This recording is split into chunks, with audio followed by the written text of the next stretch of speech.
Evanna, so you've grown up with the Harry Potter cast, so this must feel like kind of the end of an era for you, does it? Yeah, it's definitely the end of something, of some part of my life.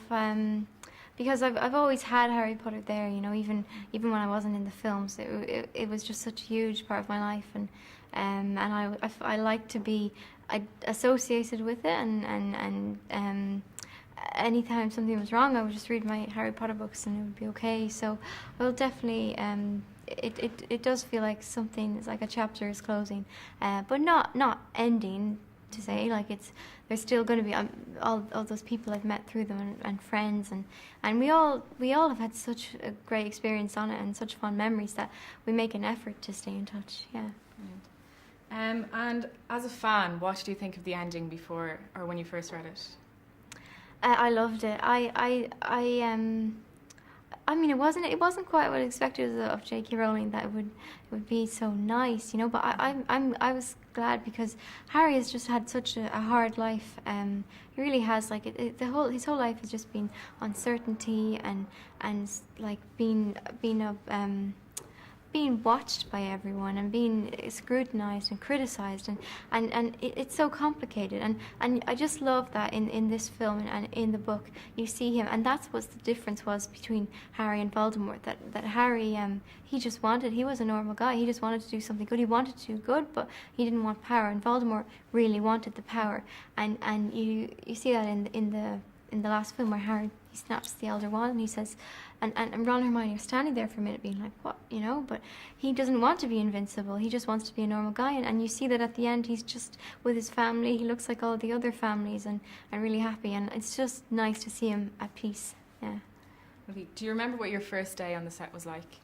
Yes, it was for the room requirement scenes, and it was just, I was just so, I don't know, self-aware the whole day, and aware that we were filming a scene that was going to be, you know, forever part of the Harry Potter films, and be on a disc that millions and millions of people will watch.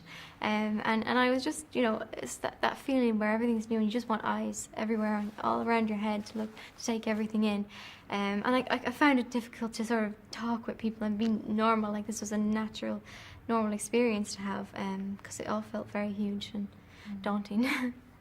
They said when they cast you that while other girls could play Luna, you really were the character.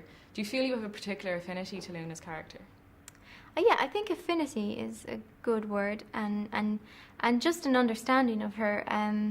Like I feel there's sort of I'm not Luna, you know, but there are parts of me that really want to be more like her, to be more free. There's a part of me that wants to, that's competitive and struggles and wants to do really well in exams, and then there's this other part that's like, I just want to be free, I just want to be happy being me, and that's the Luna part.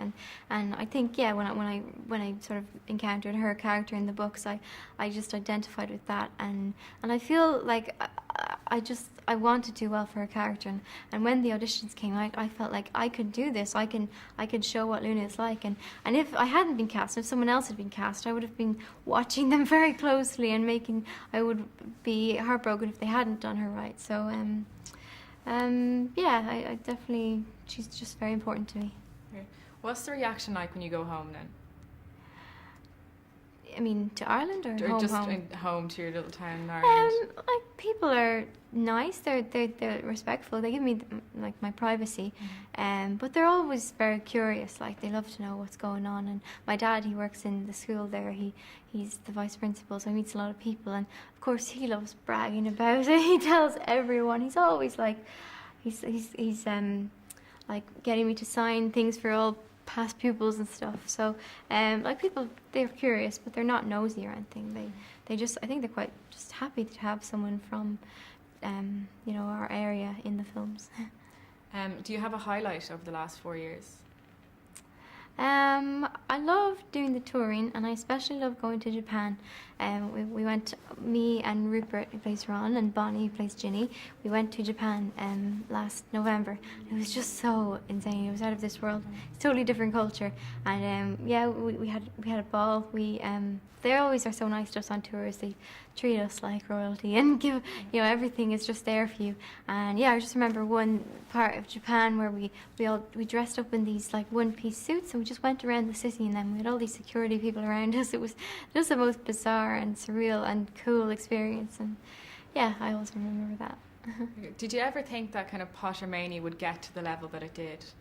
Do you think it was going to be as popular? Like, it's massive. You know? Well, I joined it when it was at that, and I started reading the books when it was getting huge, and people were queuing out. I think I joined joined the ranks of fans. No, I think I became a fan just before the publication or the release of Goblet of Fire, and I would see pictures on the internet, people queuing out and dressed up, and of course I knew it was huge then, and I loved that fan side.